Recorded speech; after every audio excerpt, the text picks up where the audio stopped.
இன்றைக்கி வந்துட்டு டே 4. இன்றைக்கி என்ன பார்க்க போகிறோம், டெவலப்பர்ஸ் வந்துட்டு டெஸ்ட் பண்ணுறது அதோட பேர் என்ன, அப்புறம் டெஸ்டிங் டீம் வந்து டெஸ்ட் பண்ணுறது அதோட பேர் என்ன. இப்போ டெவலப்மெண்ட் டீமில் இருக்கிறவங்க பண்ணுற டெஸ்டிங் பேர் வந்துட்டு ஒயிட் பாக்ஸ் டெஸ்டிங்.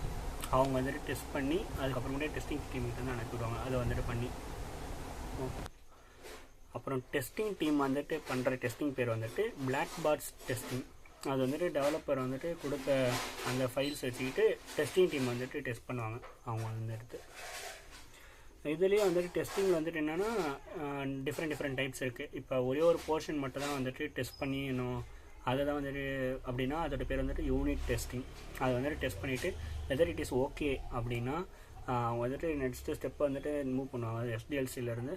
அப்படி இல்லைனா மறுபடியும் அது வந்துட்டு டெவலப்பர்கிட்ட வந்துட்டு போகும். அவர் வந்துட்டு மறுபடியும் அந்த பக் வந்துட்டு ஃபிக்ஸ் பண்ணி மறுபடியும் வந்துட்டு அனுப்பிடுவாங்க டெஸ்டிங் டீம் கிட்டே டெஸ்ட் பண்ணுறதுக்குன்னு. ஸோ இதுதான் வந்துட்டு ரொட்டேஷனாக இருக்கும். இனிமேல் தான் சைக்கிள் நடக்கும். டெஸ்டிங் டீம்லேருந்து எதனா ஒரு பக் வந்து ஃபைன் பண்ணாங்கன்னா அது வந்து மறுபடியும் டெவலப்பர் டீம் கிட்ட போகும்.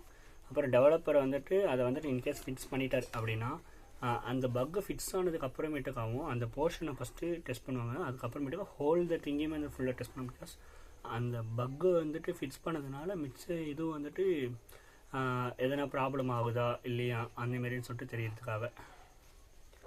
அடுத்து இப்போ டெவலப்பர்ஸ் வந்துட்டு யூஸ் பண்ணுற சர்வர் வந்துட்டு என்னென்னா டிஇவி சர்வர்.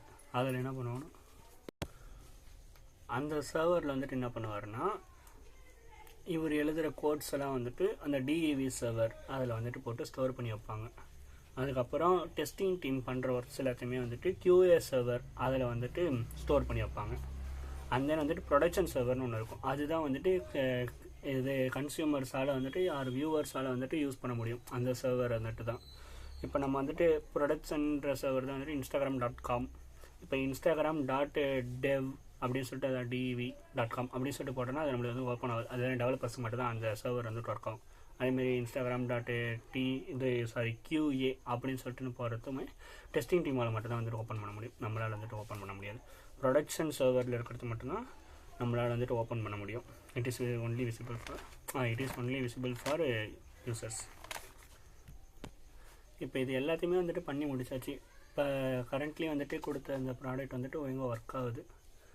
அதுக்கப்புறம் வந்துட்டு என்ன பண்ணலான்னா ஒரு ஆப்ரேஷன் டீம்னு சொல்லிட்டு ஒருத்தவங்க இருப்பாங்க. அவங்க என்ன பண்ணுவாங்க, ஆப்ரேஷன் டீம் வந்துட்டு என்ன பண்ணோன்னா அந்த ஃபைனல் ப்ராடக்ட் வந்துட்டு ஒழுங்காக ஒர்க் ஆகுதுன்னு சொல்லிட்டு டெய்லி டெஸ்ட் பண்ணுவாங்க. இல்லை எதனா ஒரு இஷ்யூஸ் இருந்ததுன்னா அதை வந்துட்டு ஃபிக்ஸ் பண்ண சொல்லி டெவலப்பர் டீம் கிட்ட வந்து மறுபடியும் அனுப்பிவிடுவாங்க.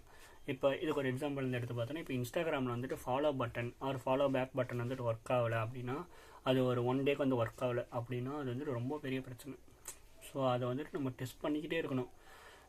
இல்லைனா வந்துட்டு அது எப்போ பிரச்சனை ஆகுதுன்னு சொல்லிட்டு அந்த கம்பெனிக்கு வந்துட்டு தெரியாது. ஸோ அதை டெஸ்ட் பண்ணுறதுக்குன்னு சொல்லிட்டு ஒரு டீம் இருக்கும், அதுதான் ஆப்ரேஷன் டீம்.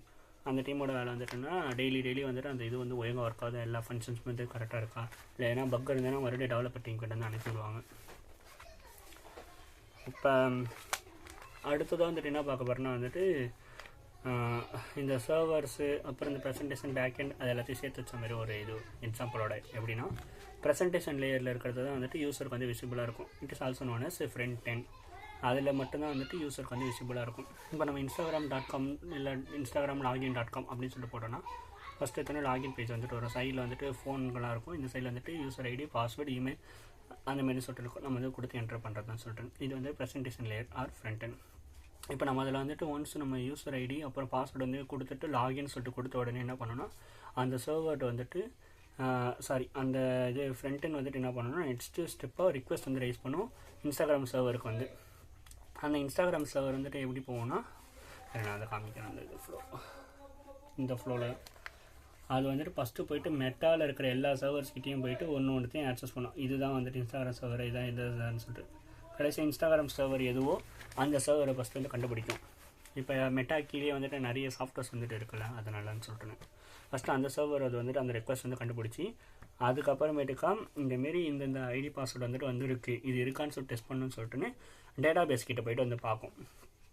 அந்த டேட்டா பேஸில் வந்துட்டு இப்போ இன்கேஸ் வந்து இருந்துச்சு அப்படின்னா ரிட்டன் வந்துட்டு ரெஸ்பான்ஸ் என்ன கிடைக்குன்னா ஓகே இவர் வந்துட்டு லெஜிட்டிமேட் தான், இவர் வந்துட்டு இருக்காரு நம்மக்கிட்ட அப்படின்னு சொல்லிட்டு ரெஸ்பான்ஸ் ஃபஸ்ட்டு சர்வர் கிட்ட வந்துட்டு வரும்.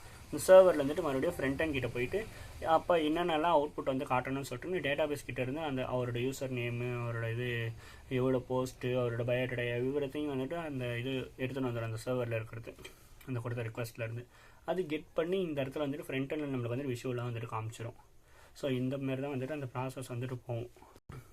இது எப்படி நம்ம 3ஆக பிரிக்கலாம்னா, ஃபஸ்ட்டு எத்தனை வந்து லாகின் பேஜ் நம்மளுக்கு தெரியறது வந்துட்டு இது ப்ரெசன்டேஷன் லேயர். அதுக்கப்புறம் நடுவில் இருக்கிறது வந்துட்டு லாஜிக் லேயர், அந்த சர்வர்கிட்ட வந்துட்டு போகிறதுன்றது லாஜிக் லேயர். அதுக்கப்புறமேட்டுக்கா data layer or back end, அதுதான் வந்துட்டு டேட்டா பேஸ், அதுக்கிட்ட போயிட்டேன்னு. ஸோ இங்கே எல்லாமே வந்துட்டு request response, request response, request response, அப்படி தான் வந்துட்டு இது வந்துட்டு போய்கிட்டே இருக்கும். இப்போ இந்த இடத்துல வந்துட்டு இதை வந்து என்ன சொல்லுவோம்னா 3 tier ஆர்கிடெக்சர்னு சொல்லுவோம். பிகாஸ் ப்ரெசன்டேஷன் லேயர் 1, நடுவில் இது லாஜிக் லேயர் 2, தேர்ட் வந்துட்டு பேக் எண்டு ஆர் இது டேட்டா லேயர், அது வந்துட்டு 3. ஸோ அதனால் இது வந்துட்டு 3 layer ஆர்கிடெக்சர்னு சொல்லுவோம்.